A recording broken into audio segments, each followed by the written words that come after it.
चांदेवाडी माझं सासरगाव. माझं लग्न झालं आणि मी या गावी नांदायला आले. तेव्हापासून माझी या गावाशी ओळख झाली. याआधी फक्त गावाचं नाव ऐकून होते.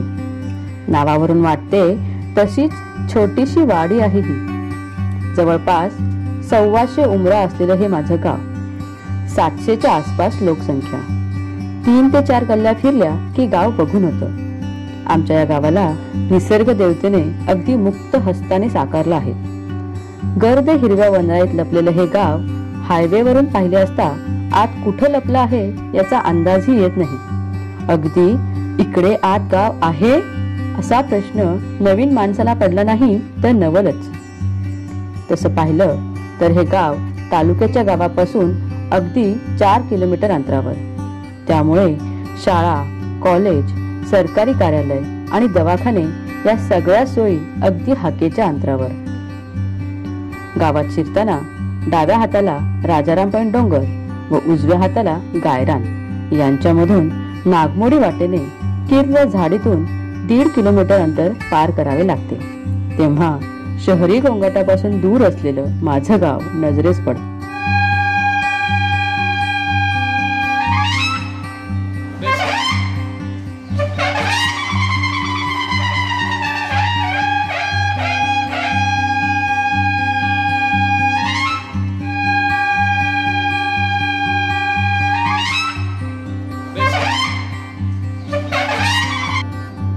आज जाताना वाटेत दोन्ही बाजूने करवंदीच्या जाळ्या आहेत.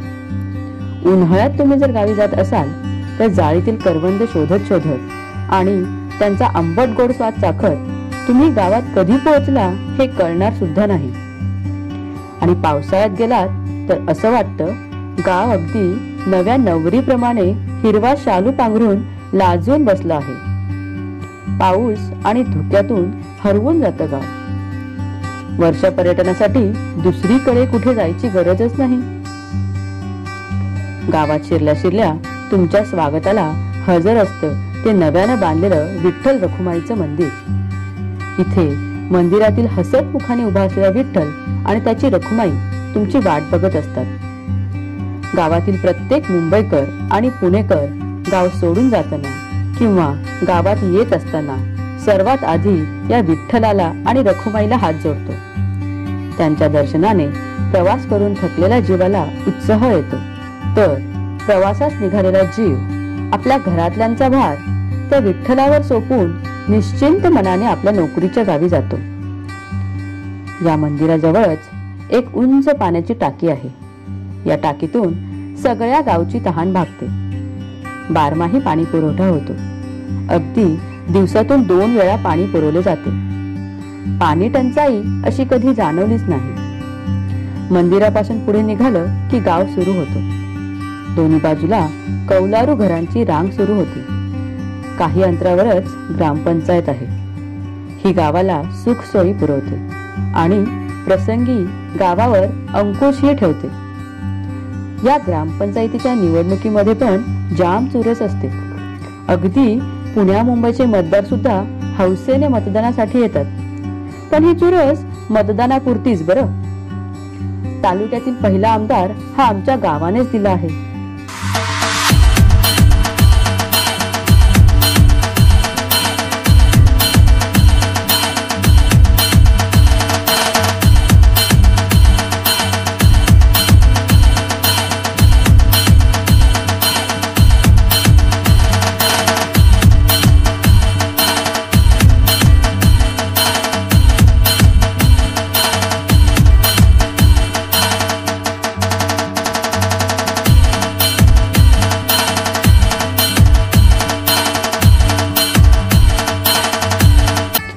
ग्रामपंचायतीजवळच गावातील जुनं जाणतं वडाचं झाड तुमची वाट पाहत असतं. हा वड म्हणजे गावच्या इतिहासाचा साक्षीदारच आहे. याच्या पाया पडल्याशिवाय पुढे जायचंच नाही हा इथल्या लोकांचा अलिखित नियम. गावचा मुखिया म्हणून रुबाबात वड तिथे उभा आहे. वडाखालच्या महादेवाला पाया पडायला गेलं की बाजूलाच गावची प्राथमिक शाळा तुमच्या नजरेस पडते. गावातील कच्च्या बच्चांची अक्षर ओळख ही याच शाळेतून सुरू होते. गावात एक दोन छोटी दुकानं आहेत. छोटी असली तरी काड्यापेटीपासून पिठा मिठापर्यंत सगळं मिळतं इथे. गावच्या मधोमध चावडी आहे. चावडीवरच गावची मीटिंग होते. काही महत्वाच्या सूचना या इथूनच माईक वरून पुकारल्या जातात. इथल्या सावरीच्या झाडाजवळ गावचा शिमगा पारंपरिकरित्या साजरा केला जातो. त्यावेळचे दृश्य पाहण्यासारखे असते. पुरणपोळीच्या नैवेद्याच्या ताटाने परिसर अगदी भरून जातो. इथून सरळ खाली गेलं की ग्रामदेवता मरगुबाईचं मंदिर लागतं. हे मंदिर दगडी बांधकामातील आणि दुमजली आहे. गावात कुणाचं लग्न होऊ दे किंवा बारसं असू दे, आधी मरगुबाईचा आशीर्वाद घ्यायचा, मगच पुढचा काय तो कार्यक्रम.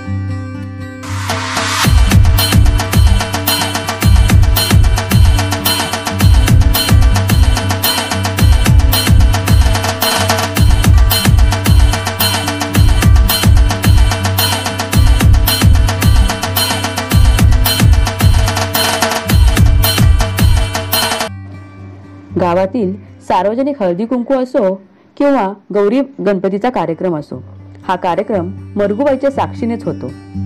शिवाय झिम्मा फुगडीचा खेळ देखील याच अंगणात रंगतो. मंदिरात गावचा सार्वजनिक गणपती बसवला जातो. गणेशोत्सवाच्या वेळी होणारे कलागुण दर्शन कार्यक्रम, रांगोळी स्पर्धा, भजन, हरिनाम सप्ताह हे सगळं या मंदिराच्या आवारातच होतं.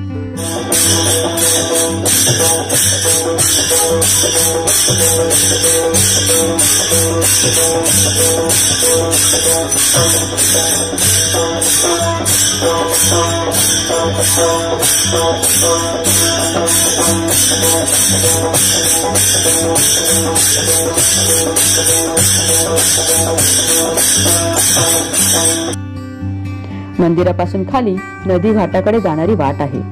या वाटेवर काजू, आंबा आणि फणसाची झाडे आहेत. सीझन मध्ये फणसाच्या झाडाला अगदी हाताने काढता येतील इतक्या खाली फणस लागतात आणि आंबा आणि काजूच्या झाडाचा तर विचारूच नका. नजर जाईल तिथे काजू आणि आंबा. नदीवर छोटासा घाट आहे. नदीने गावाला छानसा वळसा घातलेला आहे. त्यामुळे गावाच्या 60% सीमा या हिरण्यकेशीने वेढल्या आहेत. बारमाही पाणी असलेल्या या नदीमुळे गावची शेती नेहमी हिरवीगार राहते. ऊस, भात, नाचणी, भुईमूग, इतर भाजीपाला यांची पिके गावात घेतली जातात. गावच्या सगळ्या गणपती बाप्पांचे विसर्जन याच घाटावर गणेश कुंडी येथे होते. तेव्हा ओळीने बसलेल्या बाप्पाला बघताना भान हरपून जाते.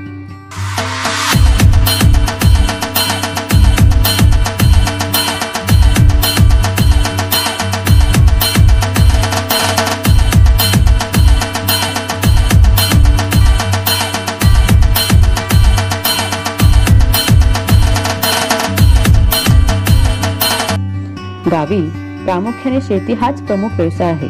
त्यासोबतच पोल्ट्री व्यवसाय, दुग्ध व्यवसाय, कुंभारकाम, सुतारकाम, वीटभट्टी हे सुद्धा चालते. वीटभट्टी ही या गावची ओळख आहे. तालुक्यातील गावांना बांधकामासाठी याच गावच्या विटा पुरवल्या जातात. वीटभट्टीमुळे गावातील युवकांबरोबरच आजूबाजूच्या गावच्या लोकांना सुद्धा रोजगार मिळाला. याबरोबरच काजू निर्मिती आणि काजू प्रक्रिया या नव्याने सुरू झालेल्या उद्योगांमुळे गावातील महिला वर्गाला रोजगार मिळाला. यामुळे गाव विकसनशील आणि समृद्ध बनले. गावच्या पूर्वेस मरगुबाई मंदिरापासून खाली गेलं की राईचं बन लागतं. इथे भरपूर प्रकारची झाडे आहेत. कितीतरी जुनी आणि उंचच्या उंच, खूप मोठी, हाताच्या कवेत पुन्हा न मावणारी. इथे एक लक्ष्मी मातेचं छोटस पण सुबक असं मंदिर आहे. दर 5 वर्षांनी इथे यात्रा भरते. यात्रेला माहेर वाचिनींची गर्दी असते. तसेच चाळोबाची यात्रा, आळ्यातील यात्रा, चोपडाईची यात्रा या सुद्धा गावचे आकर्षण आहेत.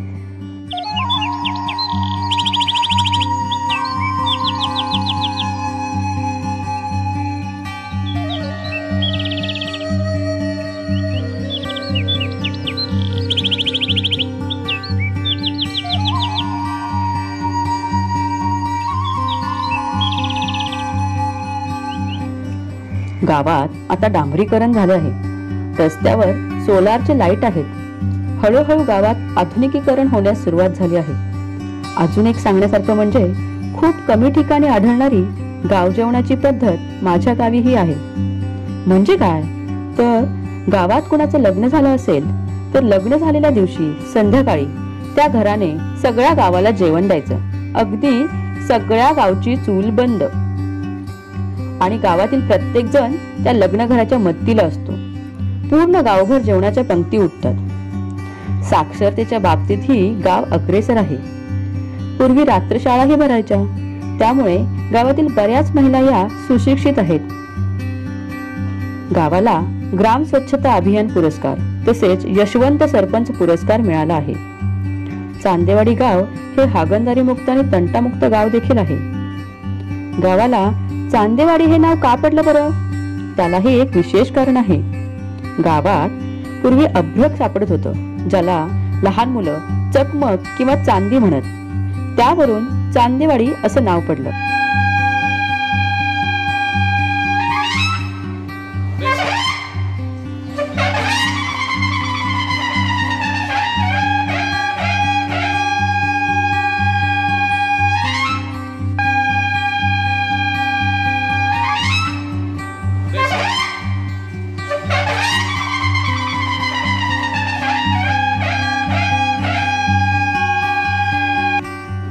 असं हे चित्रातल्यासारखं डोंगराच्या कुशीत आणि नदीच्या काठावर बसलेलं गुण्या गोविंदानं आणणारं माझं गाव चांदेवाडी. जाणवाया दुर्बलांचे दुःख आणि वेदना,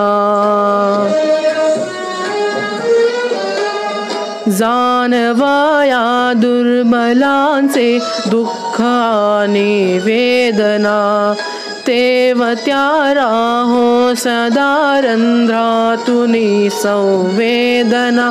दमन्यातल्या रुधिरासया खलभेदन्याची आस दे. सामर्थ्य या शब्दास आणि अर्थ या जगण्या.